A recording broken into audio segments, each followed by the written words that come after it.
The program will begin in 5 minutes. Please find your way into the waterside room.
Please take a moment to silence your mobile phones and devices.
Please take your seats. The program will begin momentarily.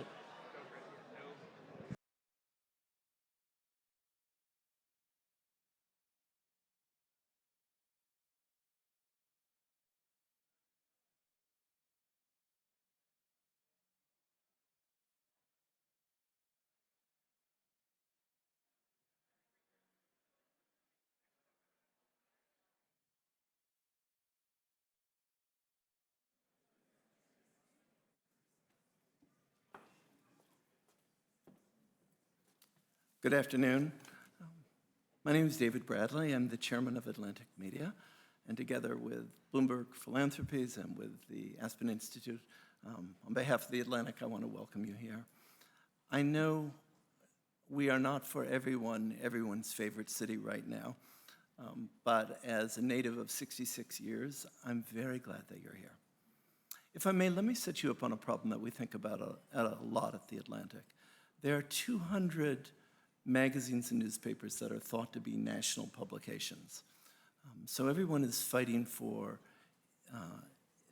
each one is fighting for its own independent, original contribution it can make.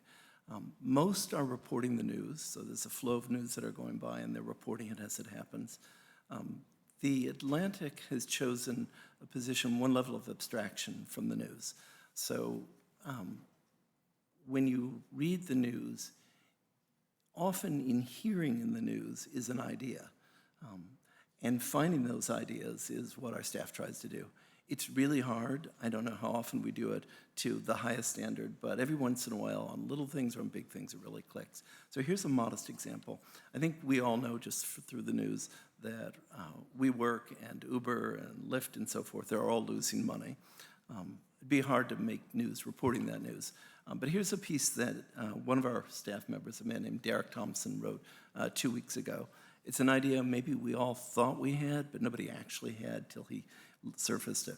So the article is called "The Millennial Urban Lifestyle is About to Get More Expensive." If you wake up on a Casper mattress, work out with a Peloton before breakfast, Uber to your desk at WeWork, order DoorDash for lunch, take a Lyft home, and get dinner through Postmates, you've interacted with 7 companies that will collectively lose nearly $14 billion this year. If you use Lime scooters to bop around the city, download WAG to walk your dog, and sign up for Blue Apron to make a meal, that's 3 more brands that have never recorded a dime in earnings. And he goes on to talk about what happens to the cost of being a millennial in our cities when these subsidies from venture capital end. We are in constant search of these ideas. The richest terrain for original ideas that we see is the revolution that's taking place in your cities. And while it may present as an execution nightmare for all of you, it is really a thrilling and privileged position for us to be able to report on it. Now, being in Washington and having the Nats here, it would be really excellent if I had for you a World Series joke to end. I don't have one.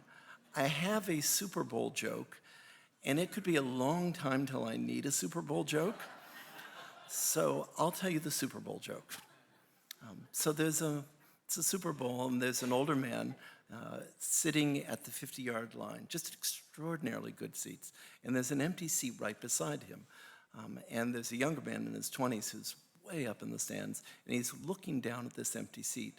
And at halftime, he goes down and says, "Excuse me, sir, is there anyone sitting there?" And the man goes, "No, go ahead, sit there." And then he explains that for 30 years, my wife and I never missed a game, and that's her seat. And the young man says, "Oh, I'm really sorry. You sure it's okay?" And he said, No, it's just fine. So they're very quiet for a moment, and then the young man says to him, "It's the Super Bowl. Were there no family or friends who could be here?" And he said, "No, they're all at the funeral." Thank you for being here.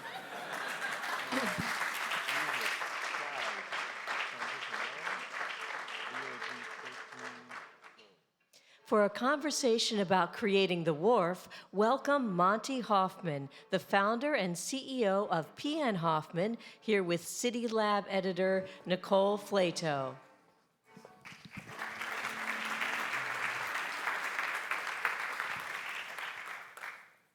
Good afternoon. So this is a moment in the conversation when we get to reflect on the very place that we're all sitting in right now.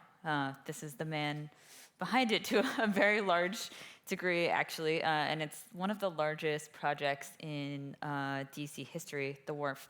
So just to give you a little bit of a sense of what it took to get here, and then we'll have Monty talk quite a bit more about that. The wharf took more than 10 years to develop through several mayors and a few acts of Congress, actually. We'll talk about that. And it's not even finished. Part 2 is scheduled to be finished in 2022, and when done, it will feature more than 3.5 million square feet of development, including residences, offices, hotels, shops, restaurants, cultural uses, marinas, and public areas, including waterfront parks, promenades, piers, and docks. And all of that stuff, I know, was a big part of your emphasis, is those public spaces, which we'll also talk about. This area around us is so dramatically different from what it was just a few years ago. For those of you who do not live in DC as we do, it's hard to kind of appreciate that. So to understand that, let's actually first look at an image from 75 years ago when the wharf looked even different than it did just a few years ago. So tell us about this image. This was, I think, 1946, thereabouts, and the wharf was the port for the city. That's what L'Enfant actually imagined it to be. And it was a working port to bring the goods in and out. Of course, that faded with the railroad and then later the truck. Those were market disruptors of their time. So right after this image, I would say the shore and all its mercantile equipment and use purpose started going downhill, so to speak, commercially, into the 50s and into the 60s, which then led to, as you know, urban renewal, which was the first and worst in our country. So this entire area was eradicated by the federal government, and people were displaced, tens of thousands of people. And we lived with that scar for a couple of generations. Yeah, so let's talk about that as the starting point. So when you came to this project, what remained was this area where buildings had been demolished and people had been ejected, and that memory was very strong within the neighborhood. Yes. And what was in this neighborhood of Southwest, although not quite on the waterfront, was some people of modest means, mostly residential, not that much commercial development. How did you think about that as you approached this project? Well, I saw this as an extraordinary opportunity because the shoreline itself was squandered.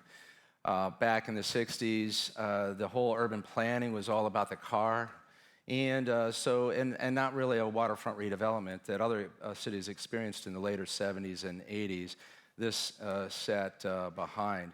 So there was a tremendous opportunity, and there was a well-established community nearby that had been established after the urban renewal. So that was in place. There was a fish market that remains today. That fish market has been there for 200 years and will be there for another 200 years.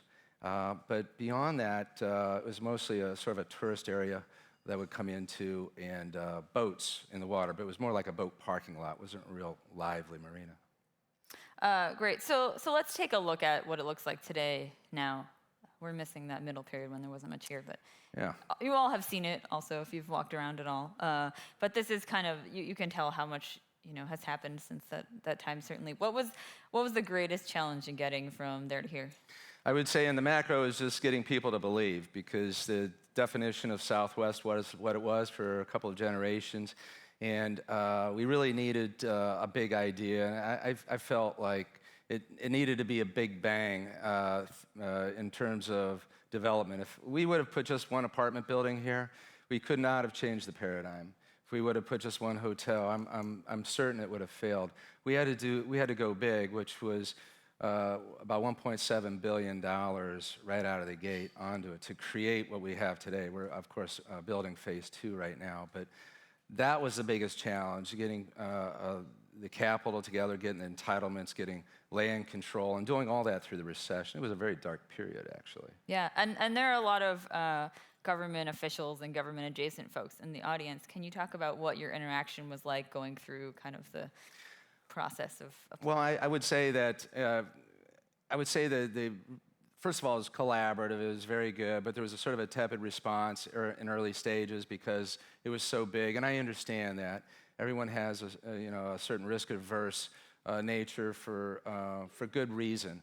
But it wasn't really until we got towards maintaining all control of the site and then started knocking down some of the obstructions in the way and getting some entitlements done. By the way, we had 8 council votes to change laws for this, $200 million TIF pilot to pay for infrastructure, and 4 acts of Congress. It was about halfway through that whole process when the political side of things, I think, started really getting on board. And I think it became intellectually acceptable for others to believe in it too. So the Capitol, from commercial tenants and others, everyone started, climbing on. I don't know what that is. I guess someone will tell us if we should respond to that in any way. I'm pretty sure if it were a fire alarm, it would be more aggressive. Well, we'll assume that you know what goes on here, so I think it's okay. We'll just continue. Maybe my answer was too long. That'll teach me. I do want to talk to you about one of the acts of Congress in particular that we talked about briefly, which is this notion of what kind of changes you had to make to the actual physical waterfront and how you had to change the shape of it. It looked like a saw kind of on the record maps, and we had to straighten it out. And we had just had a lot of record keeping to keep up with that. And then we needed the water itself. Federal government controls about 95% of all the shoreline and water around the District of Columbia, both for defense and grandeur. And for us to do this right, we really needed the city to control that so we could make the deal with the city. And so one of the acts of Congress was getting the federal government to cede control of the water to the city so that we could work with the city. Yeah, that's significant as well. So thinking about the design of the space for a moment, one of the things that was interesting about your conception of this is that you approached the outdoor space through an interior design lens rather than a landscape lens. Can you explain your thinking on that? And by the way, I have to give credit to Stan Exted too on this. He was our urban planner for this, and as far as guiding principles and creating sort of chaos, if you will, intentioned chaos and intimate spaces where people would enjoy, that was important. And part of that was having different experiences as you go along the wharf. And originally we had landscapers providing us with that. But to take that to one more level, we actually got an interior designer to help us on these exterior spaces, because the landscapers were interested in the trees and the plants and the pavers, but the interior designer was interested in the people and intimate spaces and socialization and that. So it influenced a great deal of the texture that we have around the wharf. If you walk up and down the wharf, you'll actually see, and you can see actually in this photo in the background, there's actually lampshades on our light poles. Those are from an interior designer. They put lampshades on. That was to diffuse the light, so it'd be a little bit more romantic. And there's all these small texture things that subliminally don't jump out at you, but it's what creates this environment we enjoy. What was the kind of feeling that you were going for? Well, we were going for the space where people just want to stay, that they're not feeling intimidated. I think the architecture and the technology all serve the people, not the other way. I'm not a big fan of object architecture. I don't think we should stand and fawn over the buildings. I think the buildings are there to serve us. I think the public realm is there to serve us. And so these sort of texture pieces are there to make people feel good and comfortable and to initiate this street theater, which is what we have today. It allows us to program it, allows us to put events out here. Even our retail, our food and beverage, we have a lot of outdoor cafes, indoor, outdoor things, and it makes a big difference for people watching and people participating. So I was looking for something that makes people happy. Sure. There was a slide up a moment ago. Actually, I don't know if we go backwards or not. There we go. No, the other one. So this goes back to a related point of how you do programming in the space. Yeah. So speak a little bit about that through the lens of who were you trying to attract? What is the audience that you were envisioning coming to this space when you were designing it? Well, we're looking for a neighborhood. So we're looking for everybody: kids, families, elderly, couples, everybody. And so our programming is suited for everybody. This here you're seeing some children playing Scrabble. This is the same area we put an ice skating rink in the winter, and we put corn toss for the younger people, not this young, but the drinking younger people. And you have all these different things happening and create this sort of mosh pit of activity. So that's sort of what we're looking for. It isn't structured or linear in any way. This here is just one, frankly, small program of many, many things that we do. So it's for everybody. It's similar to the housing that we have here. We have about 30% affordable housing here. And that affordable housing goes down to 30% AMI and 60% AMI and 80% AMI. That's about 350 residences here, which didn't exist before. Thank you. Take that. So it's real important you create that life. It's not just the affordable units, but affordable lifestyle.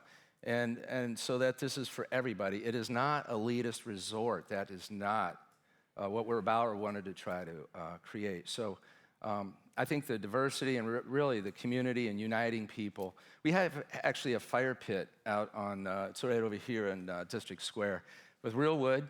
And we have a little camper that we put out there, and you can buy marshmallows and graham crackers and chocolate. And you make s'mores over the fire. And it's amazing to see the older people love it, kids love it, of course. But people group and commune there. It's just phenomenal. So you have all those different things happening at one time. You probably have the anthem, which holds 6,000 people. Could have a rock band in the anthem while that's going on, and something else just up the street. Yeah, so let's go back to affordable housing. So you mentioned you have 30% affordable housing, and you explained what that entails. You also have some quite high rents. Obviously, that's part of the conceit. Unaffordable. More than $1,000 per square foot in some instances, and maybe going up from there. I understand the second part might be even more expensive.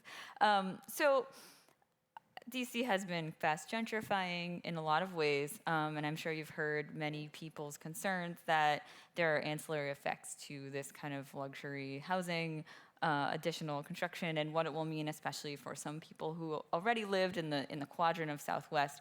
How do you think about your impact on that larger phenomenon, and whether you have an impact on that? I'm very proud of our impact. As I said, we're adding 350 affordable residences that didn't exist before. There was a livable community before we got here of 94 people who lived on their boats. We protected that, and they are still here. Capital Yacht Club, many of those live on their boats, and we protected that. We also have, in the height of development, 2,500 jobs. Many of them were district residents. Ongoing in terms of the tenancy, and the wharf phase 1 is completely full. Produces tremendous amount of jobs, as well as when phase 2 is complete, over $70 million a year in tax revenue to the city. Much of that can go towards affordable housing and other mission points that the city has. This area did not produce more than $3 million in annual taxes before we got here. So on all levels, and I think the biggest thing really is community, bringing people together. And we embrace the neighborhood, the established neighborhood that's next to us. We have a good relationship with them, and we earn that trust every day because we're very inconveniently, phase 2 is a disruptor. I get that, but that'll be over in 2022. Mm-hmm. And so, it's real important to meld everything together. So let's bring up one more photo of the fish market. You mentioned the fish market earlier. This was one of the few things that was here before this new development. Some would say it's got a different kind of more casual vibe to it. One could dispute whether or not that's true, but it's sustained, and it's one of the last fish markets of its kind in the U.S. How do you think about how that fits into your development, how you can allow them to coexist into the future, and how you can protect the market? Well, I mean, it's a creative. Everything we're doing is a creative to this mission here of maintaining barges with, selling of food. So, as I said, this will be here for another 200 years. And we're very excited about the relationship with what was here, and working that with the future. This is next to Rappahannock Oysters, which is a third generation farmer of oysters. as well as a rum distillery where we make our own rum, and a couple of others that we actually were tenants on the fish market side. We brought in to sell ice cream and do other things. So, no, we work with the established community here. Well, thank you very much. It's been a pleasure. Thank you, Nicole. Are you done?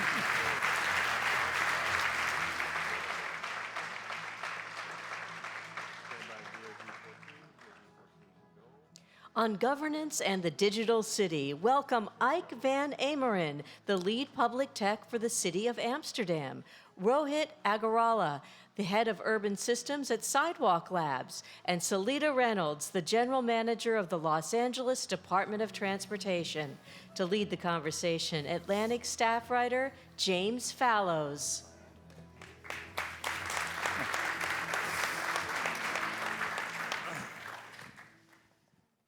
Greetings all. We have a wonderful panel and a compressed, distilled time to get haiku-like wisdom from them, which we'll get. We'll have questions, discussion, and time for you all to ask questions at the end. One way in which you can narrate human progress or regress over the millennia is the opportunities that technology brings forward and human society's ability need to cope with the downsides of those technologies. We had the Industrial Revolution, then we had to have child labor laws. We had smokestacks, then we need to have pollution laws. We've had recently the information superhighway of the past generation, and now we're trying to cope with all the byways of that information superhighway. We have three people who are dealing with the city management part of that trade-off, where over the last generation, we've all known about the positive aspects that big data and sensors and all the other aspects of this age, the good things they can mean for city government, from infrastructure maintenance to public safety to everything else. But cities around the world are now coping with the complications, as they have with every past industrial revolution. We have three ideally positioned people, all experienced in exactly this interaction between technology, technological change, public governance, and private organization, who are dealing with different aspects of this question. So we're going to hear about, we have somebody who is in the middle of one of the most challenging jobs on earth, the Los Angeles Department of Transportation. Anybody who's been to Los Angeles knows that. We have someone who represents one of the major technology companies in the world and its efforts to deal with city government. And we have a leading philosopher, I will say, I'll call you that, from who's trying to put into effect, from a European perspective, a different way to deal with the pluses and minuses of technology. So I'm going to start now. I'll introduce each of our speakers as I call them. First with Rohit Agarwala, who's the head of urban systems at Sidewalk Labs, which you know as part of the Alphabet, previously known as Google Empire, has a background as an urban planner and as a sort of philosopher, as a, let's say, technology person than a public interest and public policy person. I'm going to start by asking you for an update on one of the projects that most people in this audience are familiar with, which is the Quayside project in Toronto, which you've been centrally involved in. Many of the tensions we're discussing have come to a head in this one project. Tell us what's happening now with Quayside and what you have learned from it. Well, so we're very excited, we're very enthusiastic about the way our conversation with the city and the public of Toronto is going. As many of you who have been following this, and I know Dan, our CEO, spoke at CityLab last year, back in June, we submitted our MIDIP, the Master Innovation and Development Plan, to our partner, Waterfront Toronto, which represents the three levels of government there. And in part with the Waterfront Toronto Board and through an action of the City Council, there was put in place pretty much a year-long timetable for a set of public reviews that we would not run, that our various government partners would run, and a set of approvals. In fact, the first milestone is this Thursday on Halloween, where we are optimistic that we will reach an agreement on a statement of principles with Waterfront Toronto. To your question about what we've learned, I mean, we've learned a great deal. And obviously, these last 2 years that we've been working in Toronto have shown a sea change in the way the world sees technology and technology companies. And I think the biggest one that we've had to wrestle with even more than I think we had expected is something that was actually talked about at some length in the Tech and City panel just earlier during the breakouts, which is the fact that there is a vacuum right now. And therefore, the negotiation around how data is used when it's collected in the public becomes something that people, citizens, are expecting to engage with companies on, with local governments, and what we've seen, in fact, in part in reaction to our work, is, I think, a growing recognition within our partners of Toronto and the province of Ontario that there's a body of regulation that they need to start putting in place, and our overall perspective on it is that that will help. Like, we will see more and better adoption of urban technology when the rules of the road are more clearly defined. And is there an example of something that you and your company and your partners are now willing to embrace in terms of regulation that you would not have been open to a couple of years ago? I don't think it's something that we would not have been open to. The essence of Sidewalk Labs is actually to bring together what we often talk about, the technologist and the urbanist. And so we have a CEO and other colleagues like me who are in city government. And I think we believe in the power of city government, particularly in the power of government, to shape how the private sector acts. So I don't actually think that our willingness to embrace it has changed. I think what I've personally certainly learned is I didn't realize how important it was to enable creativity. You often hear this mantra from technology companies, well, don't strangle the baby in the cradle, don't regulate too soon. I'm not sure that's true when you're talking about data that's collected in the public realm or about city functions. I think it may be the opposite, that regulation will foster creativity. So, Selita, let me ask you now. This is Selita Reynolds, who's the general manager of the Department of Transportation in Los Angeles. And one of the visions for improving transportation, which is one of LA's big challenges and that of other metropolises around the world, is, in a sense, the more data you can get, the better. Who is going where, when, what trips they want to make, where the log jams are, et cetera.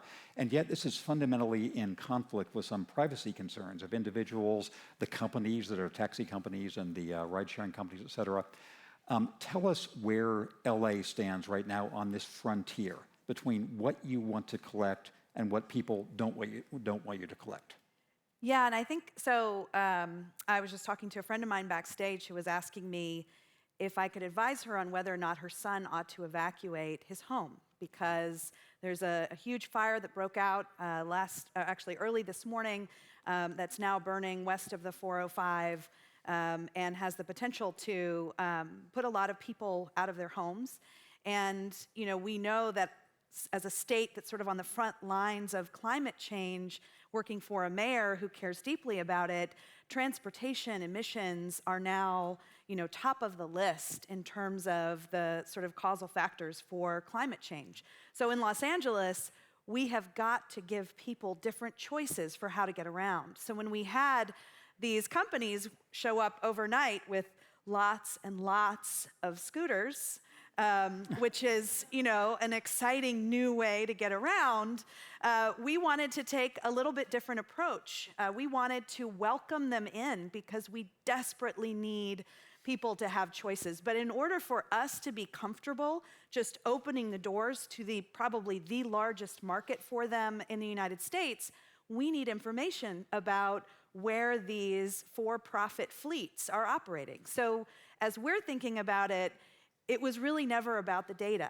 It was about how can I, as a regulator, feel comfortable, and how can we reset the scales between tech companies that want to launch in cities and capture market and government that holds the public realm in the public trust. So we have now 37,000 scooters on the streets of Los Angeles, on track for 19 million rides in the first year. And in order to really make sure that those things are going where they should and shouldn't go, I need information.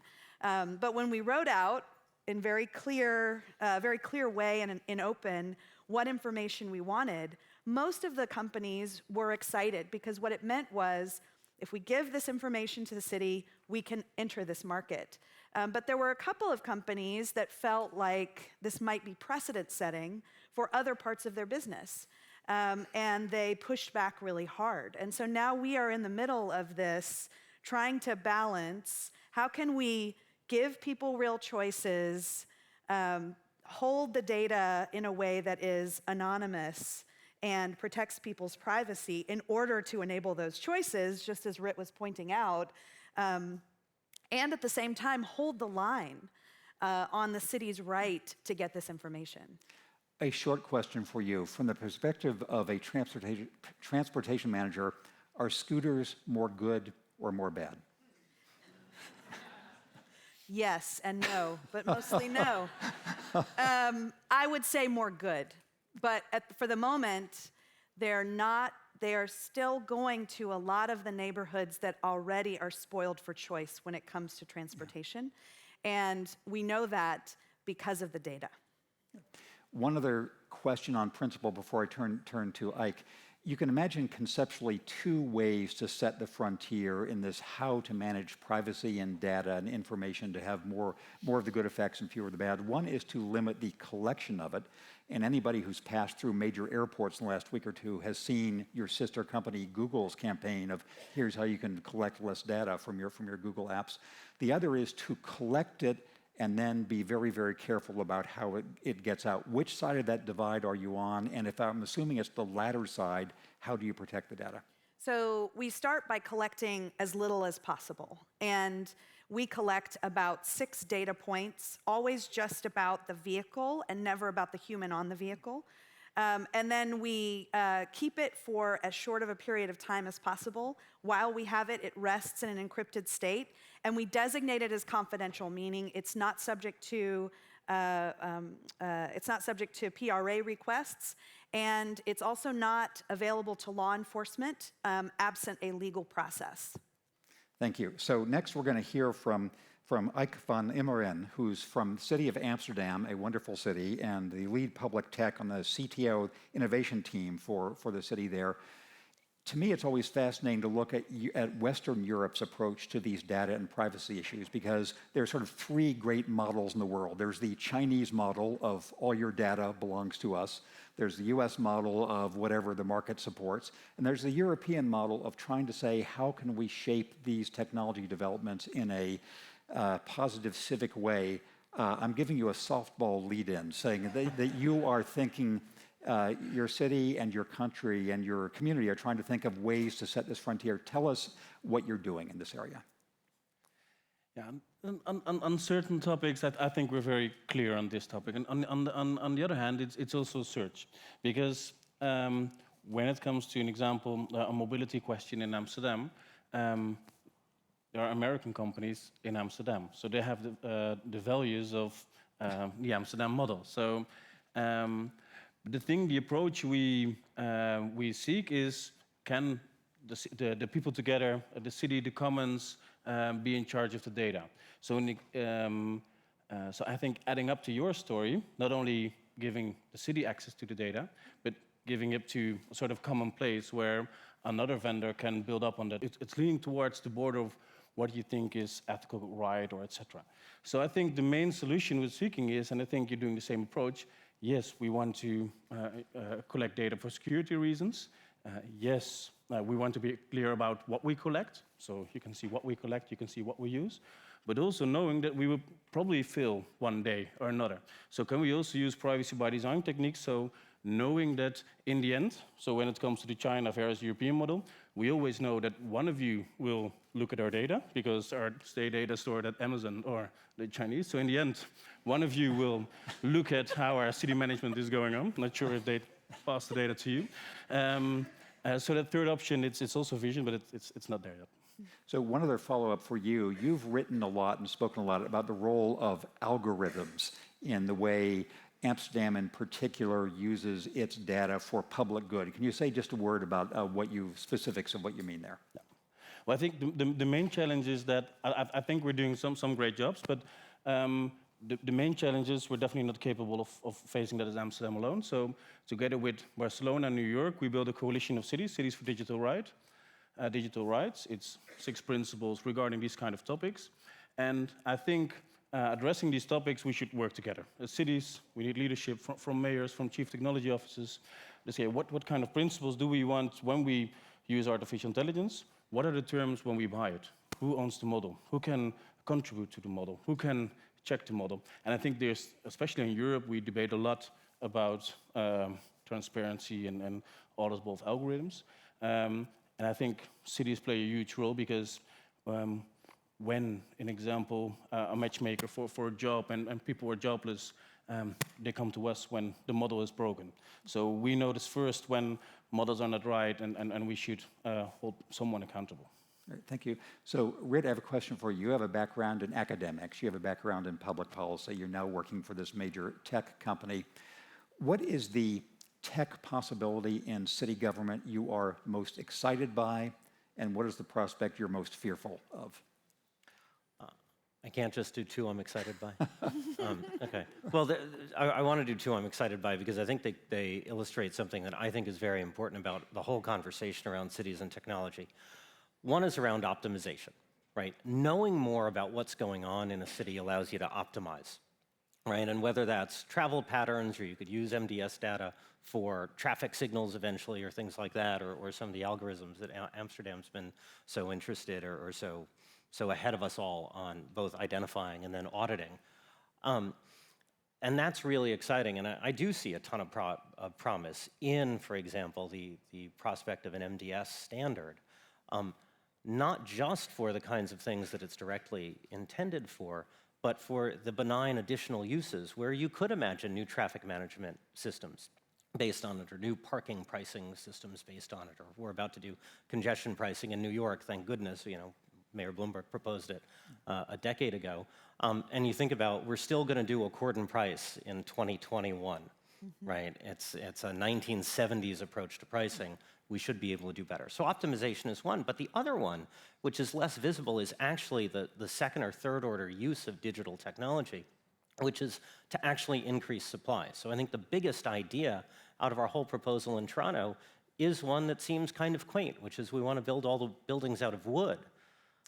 A 35-story building out of wood, right, which takes a carbon source into a carbon sink and we think lowers the price by 30%. It's enabled by the kind of digital technology that would make a factory that could create all the parts for a skyscraper in the same way that automobiles are made from assemblies that all fit together very simply. But if you think about what a 30% reduction in how much it costs to build housing in a dense urban environment means for the biggest problem most of our cities face right now, which is housing affordability, that is a major advance. Now, what am I afraid of? I am afraid of the kind of twin challenges, either of the Pandora's box where the data gets out of our control and we default unwillingly to more of a Chinese model, but the equal problem would be if we put our heads in the sand and decide not to collect it. So you mentioned I'm an academic. I'm a historian by training. We would know so much less about the history of this country, right? And most of us who know anything about our families know it because the Census Bureau collected all of this original data, did not destroy it at the source, right? They kept it under a really good security regime for a long time. And there have been occasional misuses of it, but by and large, that data has been kept sacrosanct. And you think of all the good that that does. There is not an economic decision, there is not a government decision, there is not a business decision in this country that doesn't rely one way or another on census data. What that unlocked is an analogy for what a good set of uses of data could be in the 21st century. And if we decide, oh, this is too dangerous, we don't know how to manage it, then we'll give up on all of that potential. So, Selita, your version of this question, you can answer, you can take either fork. One fork is, can Los Angeles get ahead of its transportation problems? That's one answer you can give. Or the other is, which of these prospects are you most actually concerned about in the use of data? You can answer them both if you want. Great, thanks. Rick got a bonus pro. I just did like 3. I feel like, right. Well, I guess that depends on how you would define Los Angeles' transportation problems, right? So last year, we had 250 people die on our streets, the streets that the city manages and operates. We also had one of the #1 reasons for kids in Boyle Heights missing school is childhood asthma, because they are surrounded by 5 freeways, and when your parent can't afford health care and has to take 3 buses to get to an emergency room and loses a day's wages, all of those things are transportation problems. And I believe firmly that if the city can really leap forward and really compete on equal footing, or at least communicate on equal footing with some of the most innovative, private technology and transportation companies in the world, we've got a shot at solving those problems. But if we continue to be siloed and those companies continue to view it as a winner-take-all sort of a prospect, then I'm more pessimistic. And so, we created this organization called the Open Mobility Foundation, which is governed just by public agencies on its board of directors, and then has private technology companies that sit on a tech council and articulate a product roadmap for the future of this stuff together. And so I think if we can see more of that and less sort of litigation and lobbying to keep cities on the sidelines, then I think we've got a shot. Good. Thank you. So Ike, there are things about the European model that can't be replicated here. We can't have canals like Amsterdam. We can't have a couple of centuries of thinking about sea level already as experience. But from your experience in Amsterdam and Western Europe now, what is the main lesson you would give that would be transferable to some of the mayors and city planners here in North America? I think there are more similarities than you think. But where you have scooters in your street, one day we woke up and there were 20,000 extra bicycles in our city. So we have similar projects but different vehicles. And also the canals, they weren't made for traffic nowadays. So half of our city, we should find a solution on how to do some traffic management. But the main thing is, and I think that's the approach, well, taking the case of mobility, what we're doing is making it a common problem. So everyone who has a solution or a problem regarding traffic puts their data together, puts their effort together, knowing that data is definitely not the answer at all. Always keeping in mind digital literacy, knowing that a lot of people have no clue about what we're doing with data. I think the best example is if you look at our city data about how people are active in volunteer work, etc. Or if you do interviews in the street, you get completely different images. So on one hand, I'm of course the advocacy of using technology and data because that's my job, but always keeping in mind, and I think that's the perfect combination we have together in this room today, using tech for good, making sure that we have some, and I think we discussed earlier, also not being against companies or against the China model, but using the best of both. Start with principles, think about privacy, think about privacy by design technologies. And I think that's the main thing to learn. Okay, perfect. So there is a microphone. Is there a question from the audience? Think a microphone runner. Yes, over here. Hi, I'm Phil Swan from Greater Manchester in the UK. I wanted to ask about the person's ability to control their own data. So Tim Berners-Lee's taken this mantra on board more recently. In terms of governance in the city, so much of that is about trust. And from the work we've been doing, one of the big factors in trust is people want to be able to see what you're doing with their data. How are you making data transparent to the end user through the work you're doing? So, Red, you want to lead off on that, and then Selita? Well, one of the things that Sidewalk Labs has done, and we've done this as a private company with basically a concept to see whether the world embraces it, is called digital transparency in the public realm. I mean, one of the things that we all know, and of course London is always cited as the most heavily cameraed place in the world, but the reality is all of our cities are heavily surveilled already, right? And what does not happen, though, is any sort of standardized disclosure for who's collecting that data, what information is being collected, where is it going and what it's being used for, and where you could find more information about it. And so we did a project, in fact, we did a workshop in London, I think we did one on the West Coast as well, a couple of others, to come up with a concept for a set of symbols that would be a bit like all the symbols that we intuitively now recognize to guide road traffic, right? To alert people to, well, here's what's going on here. Because the reality is when something's happening in the public realm, you don't really have the ability to opt out in a meaningful way. But at the very least, we think it ought to be crystal clear and easy to understand what's going on and give you the ability to find out more. So, Ike, final word to you. You look like you wanted to have the final word. Adding the European approach, we just finished a 3-year research project with the European Commission. It's called Decode. and we build also technical, but also policy and judicial solution on can we give people control over their own data. And it's, I think, interesting to look because it's a copy-paste solution. Data not owned by us, not owned by you, but giving people control over their own data. I think it's interesting to check So it out. we're beginning a conversation that will go on for months and years. Please join me now in thanking our excellent panel.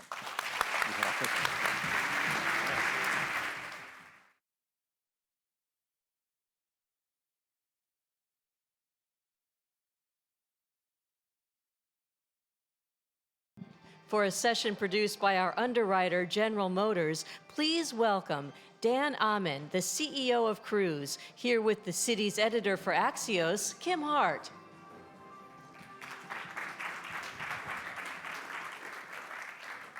Hello, Dan. Nice to see you. And this is a very, very fast session, so we're going to do kind of lightning round to get Dan to say as much as humanly possible about autonomous vehicles. I'm ready. Are you ready? I'm ready. Okay, let's go. So, were autonomous vehicles overhyped? I think we're in a classic situation where people have been overestimating the arrival and underestimating the impact that this is going to have. I think hugely underestimating the impact that self-driving cars are going to have. And I think the context for that is that we're, in my view, sort of entirely too accepting of how transportation is working today. I think transportation today has a ton of shortcomings and should be serving us a lot better than it is. And what we're working on something that we believe can make a fundamental difference to how that's working. And how do you think that companies like Cruise should be working specifically with cities to try to get to your vision from where we are today? So if you buy into the premise that this is a fundamentally transforming technology that's going to allow transportation to be safer, more affordable, more convenient, more accessible, and just more widely available, what we should all be doing is figuring out how to make that as available and scaling as quickly as we can. At the same time, because it's so transformational, we recognize very clearly that this is something that we need to work on with the community, with cities, with society, and deploy this in a very collaborative and joint effort way. We've all seen what happens when some other transformative technologies sort of get dropped on society. That's not going to work for this kind of technology, and it's something that we need to be working on very hand in hand with cities and communities as we go. And how are you actually doing that? I mean, if you're not actually in the cities yet, how are you working with them to pave the way for you to be there? So we are in cities for testing purposes. We do majority of our testing in San Francisco today. So we're deeply engaged with city government, city officials. We're deeply engaged at the state level and obviously at the federal level as well from a regulatory point of view.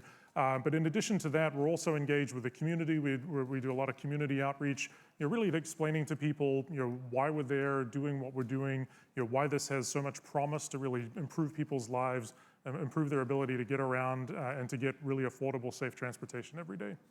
When do you anticipate Cruise actually being deployed commercially? As soon as humanly possible. So we believe that this technology is going to have this hugely profound impact in terms of safety, affordability, accessibility of transportation. But the most important thing that we can do is to do this in exactly the right way. So we want to have the right level of safety performance. We want to have the right level of regulatory engagement and support. We want to have the right level of community engagement and support, because if we're going to have a large-scale impact over a long period of time, the most important thing we can do is do this right from the beginning and build trust with everybody that we're interacting with as we go. So one of the targets, an earlier target, was 2019 to expect cars on the road, not just for testing. And Reuters has reported that there were unexpected technical issues that delayed that, including something that we would probably think is being pretty basic, like identifying objects being in motion. Identifying objects in motion is an important thing. It is. It is, yeah. And one of the reasons that we're testing in San Francisco is operating in an environment as complex as that is a huge advantage in terms of the rate of learning that we can do. And to give you a sense for that, we do most of our testing in San Francisco. We do a small amount of testing in Scottsdale and Arizona. Our cars will see more in 1 minute of San Francisco driving than they see in 1 hour of driving in Scottsdale in terms of the amount of activity and things going on around that. And if you go back to the original goal that we have of making this available at very large scale over time, if we can solve the problem in the most challenging environment, it's going to be much easier to take that and take it from a challenging environment to a more simple one and to scale that over time. What do you say to the arguments out there, to those who think that this has been way overhyped, that this isn't really going to happen anytime soon, and that actually a better use of the massive investment that has gone into and is currently going into autonomous vehicles would be to invest it into mass transit? So I think there needs to be investment across all forms and modes of transportation. So if you look at transportation today and the shortcomings of that, obviously, it's injuring and killing a lot of people. It's polluting the environment. It's creating massive congestion. It's too expensive, and it's not available to all the people that it should be available to.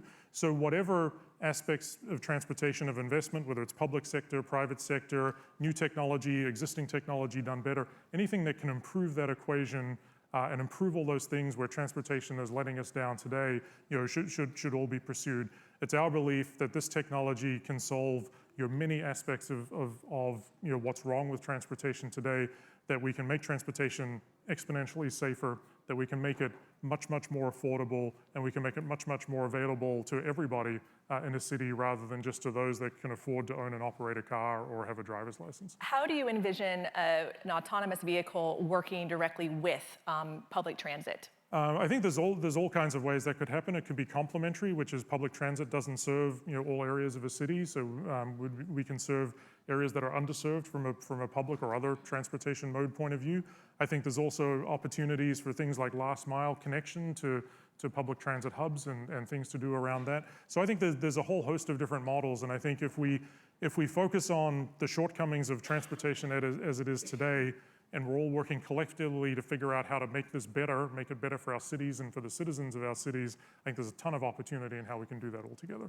And we just heard from the previous discussion about data and how the public and private sector need to work together, or should or shouldn't in some ways, to share that data. What is Cruise's philosophy when it comes to that? Yeah, I think it's early days in terms of data policy around self-driving. I think if you go back to this idea that the most important thing we can do as we develop and then deploy this technology is build trust as we do that, then that extends not just to the safety of the cars on the road and not just to the scope of the service that we offer, but to every aspect, including data, including privacy, and including how we work together around that. So I think that there's still a lot of work to do to define what that really means and how that works together. But if we're going to solve things like congestion and so on, then that suggests we're going to be working hand in hand to do that.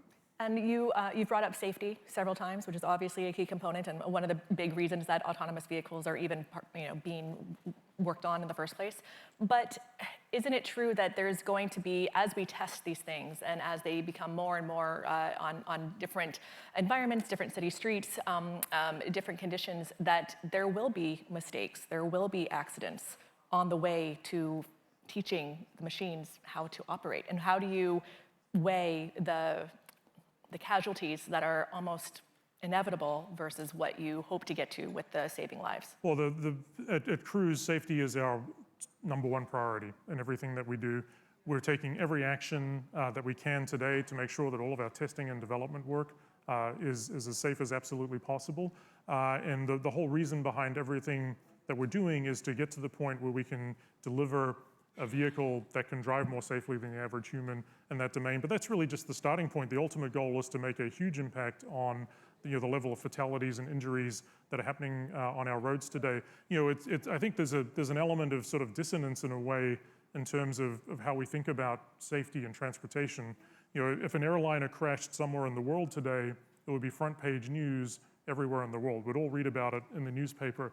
At the same time, there are 12 airliners worth of people going down, if you like, that will be killed on the roads of the world today in one day. 12 airliners worth in a day, when that's happening every single day, day in and day out. And we're not talking about that in the way that we need to be in terms of how transportation as it's currently configured today is letting us down. And that's what we want to make an impact on. So do you think the safest way for autonomous vehicles to be rolled out is to maybe not go for a citywide fleet or a citywide deployment, but start in districts or neighborhoods and work out from smaller areas? Yeah, I think there's lots of opportunities to do this in a very orderly, controlled, responsible, trust-building kind of way. And as I said earlier, the last thing any of us, I think, in the industry want to do is to create something that could slow down the ultimate rolling out of a technology that can have such positive benefits. And so we're completely focused on doing this the right way from the very beginning. And SoftBank is one of your investors. Is the possibility that it will not be raising a second fund have any impact on your future trajectory? We are extremely well funded at Cruise. We've raised $7.25 billion over the last year and a half to fund our activities. So we're well funded for the time being. And given that SoftBank has been in the news a lot lately, have there been any benchmarks or other pressures to meet certain milestones, the way that SoftBank has reportedly put pressure on other micromobility and other urban investments? We're entirely driven by our mission of building a mode of transportation that can be safer and cheaper and more convenient and more affordable and more available. And we've been very clear from the very outset as to what our principles are, the way that we're going to do this, the way we're going to build trust and engage with the community as we set this out. So we're completely committed to just doing this the right way. And you said in the beginning that, in response to my first question, that you expect a car to be on the road in full deployment as soon as humanly possible. When will that be? As soon as humanly possible. As soon as it's safe to do so. And do you have any prediction on when that will be? I do. You do, but you're not going to say. That's correct. And you're and perfect timing, you ran out the clock. There you go. Thank you, everyone. Thank you very much. For the presentation of the Engaged Cities Award winners, please turn your attention to the screens for a short video. When we talk to our cities and they say they want to engage their residents, we say, are you ready to do that? Because it does take a level of trust, not just from the citizens to the government, but from the government to the people. You have to be willing to say, hey, I need help.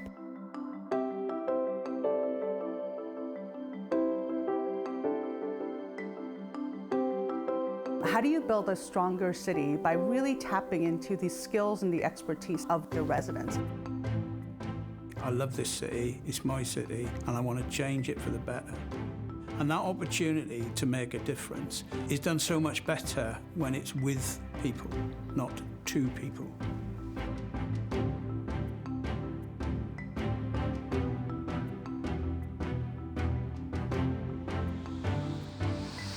It's been an incredible experience to see all of this work dealing with issues that our cities face every day. You could be Bogota, you could be London, Flint, Michigan, or Huntington, West Virginia. We are always looking for cities to surprise us about what engagement could be, and we have been surprised.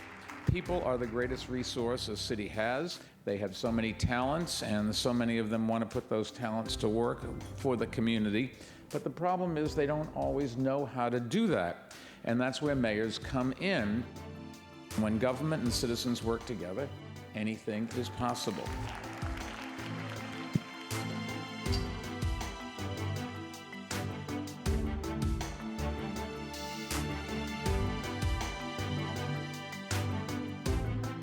Residents all said, I didn't know I can do this, but now I know because the city has given me the opportunity to solve the problem. You can see the difference that it makes in people and their attitude and how they feel about their city and the people in City Hall working on their behalf.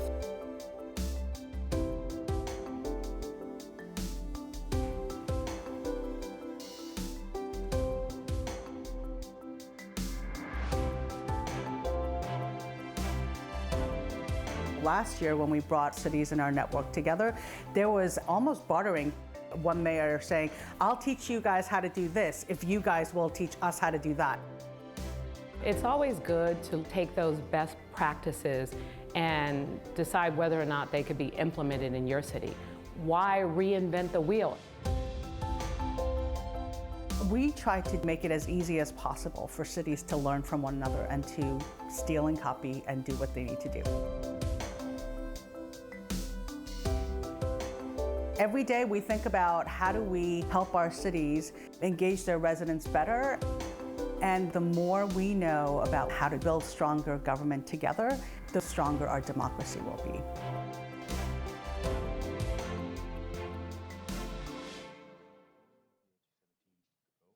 Please welcome Mauricio Garcia from Cities of Service. Wow.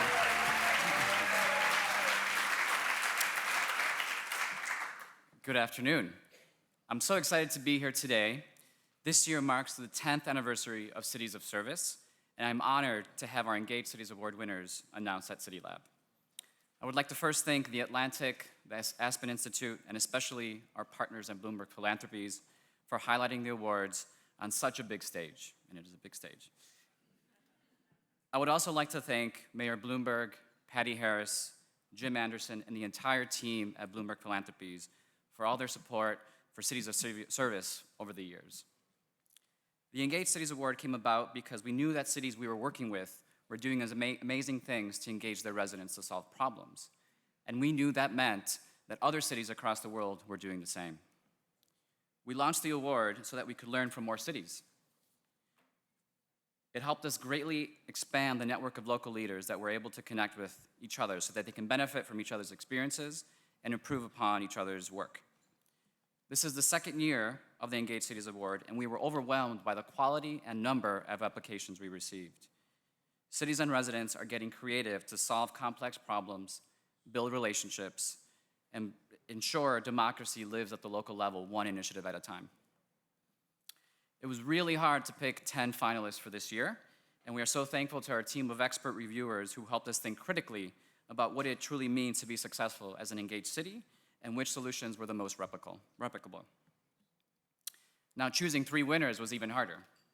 The winning cities have been so thoughtful and deliberate about partnering with their residents, they made it seem really, really easy, and it's not easy at all.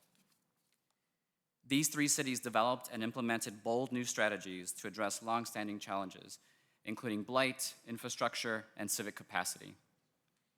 Flint, Michigan, partnered with citizens to collect data on blighted properties. Doing so enabled the city to receive more than $100 million in public and private funds to address this issue. Plymouth, in the United Kingdom, empowered its citizens to work on projects for community benefit with a creative crowdfunding solution. Citizens raised 2.6 pounds for every $1 put forth by the city, totaling over 1 million pounds. And San Francisco, they tapped into the skills of corporate employees in the city to help increase vulnerable residents' access to housing, legal counsel, healthcare, and more. The city estimates that it has received $3.9 million in pro bono support. Cities of Service will share these solutions through blueprints, videos, and more, enabling other cities around the world to learn from, adopt, and improve upon them. Please join me in welcoming to the stage from the 3 winning cities of the 2019 Engaged Cities Award, Mayor Karen Weaver from Flint, Michigan for the Flint Property Portal,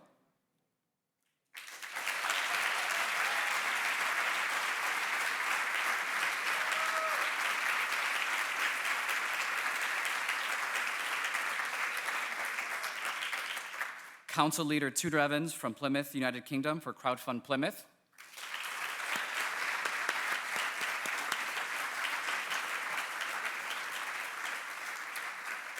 and lastly, Krista Kanelakis, Chief Innovation Officer from San Francisco for Civic Bridge.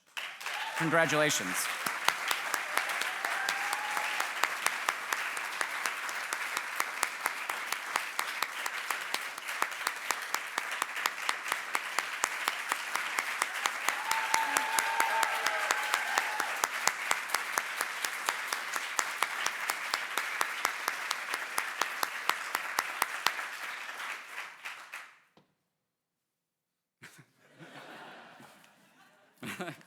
We can stay up here.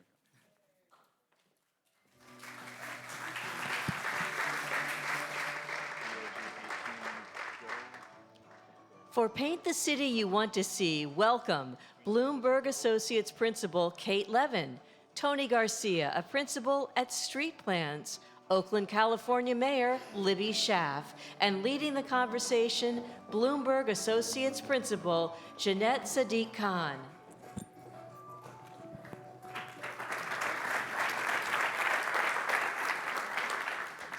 Good afternoon. I'm Kate Levin, principal of the Cultural Assets team at Bloomberg Associates, a pro bono consulting firm that advises cities around the world. And one of the trends we're seeing in our work is increased interest in using art in the public realm to beautify space, to improve public safety, and to bring communities together. And in particular, low-cost, short-term, scalable projects largely made with paint are creating positive impact in global cities and helping catalyze long-term change. These projects are on the continuum of creative interventions that range from permanent works of public art, usually commissioned by Percent for Art type mechanisms, like Calder's Flamingo in Chicago, temporary public art installations like Jean-Claude and Christo's The Gates in New York City's Central Park, or the Fourth Plinth in London's Trafalgar Square, and community-based murals like Mural Arts Philadelphia. But we think the kind of projects we're talking about deserve their own name and their own niche. So we would like to propose that the family tree of public art now include something called Asphalt Art, and that it refers to art on roadways, pedestrian spaces, and vertical transportation infrastructure. And to help inspire more of these projects, Bloomberg Associates has created the Asphalt Art Guide. It's a book of 26 case studies from cities around the world, along with tools and tactics for cities who are interested in doing more of their own projects like this. And hopefully you've seen the interactive display downstairs and gotten a copy of the guide, but if you haven't yet, please come by. Would love to watch you wave your arms up and down. Because the impact and low cost of asphalt art is matched only by the civic muscle that these projects build. The value of city departments collaborating with community members, with nonprofits, with private funders, with artists, to improve local quality of life through creatively responding to the built environment. It's a I'll have what she's having kind of situation. So as Patty Harris said this morning, Bloomberg Philanthropies is also launching a grant opportunity for cities along with the release of the Asphalt Art Guide. So 10 small and mid-sized US cities will receive up to $25,000 for their own asphalt art projects. US cities with populations of 30 to 500,000 are welcome to apply. Should you care for the details, applications open today. They'll be accepted till December 12th. Winners will be announced in 2020. And there's lots more information about the grant program on the Bloomberg Philanthropies website. But no one understands the potential and the impact of these projects more than my colleagues here on this panel. We have Mayor Libby Schaaf of Oakland, who among her many accomplishments created the first standalone Department of Transportation for Oakland and has created Paint the Town, which is a project that develops asphalt art projects all over the city. Tony Garcia is principal at Street Plans Collective, an authority on tactical urbanism and a co-author of the Asphalt Art Guide, and Jeanette Sadiq Khan, former DOT Commissioner for the City of New York, President of the National Association of City Transportation Officials, and my colleague and partner in crime at Bloomberg Associates. So Jeanette, over to you. Great, thanks, Kate. Well, as you all know, when you think about asphalt, art is not the first thing that comes to mind. Whoops, now we're way ahead of the curve. Perhaps we can go back. There we go. Art isn't the first thing that comes to mind. And when Kate and I started, this is basically what asphalt, people thought of when they thought about asphalt. Kind of a sea of gray, the only color being from like passing yellow cabs. And they were lifeless and life-threatening and places to speed through, not go to. And so Mike Bloomberg changed all that with Plan YC, his long-range sustainability plan, and he looked at things and said, you know what, we can't stay the same way. We have to challenge the status quo. And he challenged all city departments to do that. And he gave everyone a permission slip to innovate. And so 6.5 years later, we reclaimed 180 acres of former road space for cars and dedicated it to people walking, biking, and on transit. And in the process, created 60 public plazas. Meanwhile, Kate oversaw 500 public art projects, and New York City became the largest funder of art in the nation. And reclaiming these streets gave us a huge canvas for vibrant art and safe street designs. Places like this in Lower Manhattan turned into colorful places where art came alive. And Tribeca, where we basically transformed the street to new colors and opened it up to new uses. Mike Bloomberg wanted all New Yorkers to be within a 10-minute walk of a park or public space.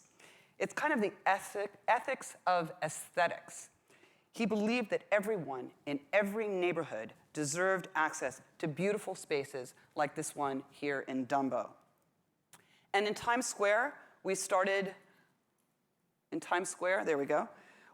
creating a new pedestrian space with this world-class mural by Molly Dilworth. But these projects are more than just eye candy.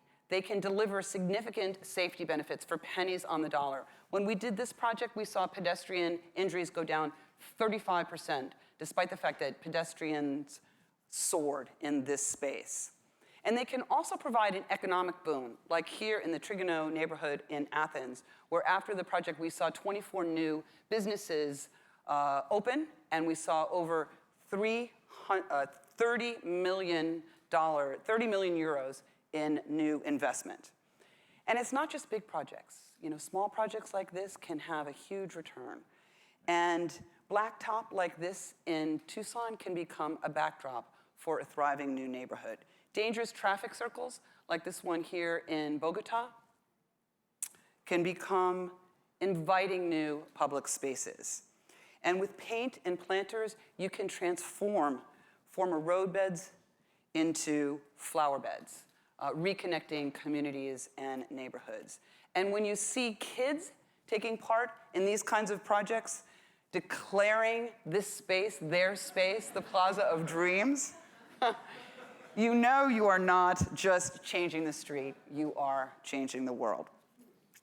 And with the Asphalt Art Guide and through the grants program, we want to make as many of these projects possible to sort of plug and paint. And everything we've shown is possible in all of your cities. This guide really puts the paintbrush in your hand.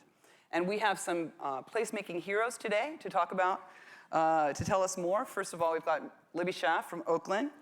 And as Kate mentioned, her Paint the Town program is delivering 25 murals in diverse communities throughout Oakland.